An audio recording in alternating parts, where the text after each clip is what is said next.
இனிமே கண்ணை மூடிட்டு கடலை எண்ணெய் வாங்கலாம். ஏன்னா மந்த்ரா கடலை எண்ணெய் இதயத்தின் தயாரிப்பு.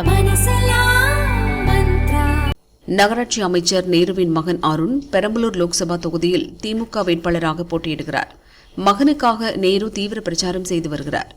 திமுகவில் முத்தரையர் சமுதாயத்தைச் சேர்ந்த யாருக்கும் சீட்டு தரவில்லை என்பதால் பெரம்பலூர் தொகுதியில் பெரும்பான்மையாக உள்ள முத்தரையர் சமுதாயத்தினர் கடும் அதிருப்தியில் உள்ளனர். இந்த சூழலில் அமைச்சர் நேரு முத்தரையர் சமுதாயத்தைச் சேர்ந்த முன்னாள் திமுக ஒன்றிய செயலருடன் மோதியுள்ளார். அது முத்தரையர் சமுதாயத்தினரிடம் அதிருப்தியை ஏற்படுத்தியுள்ளது.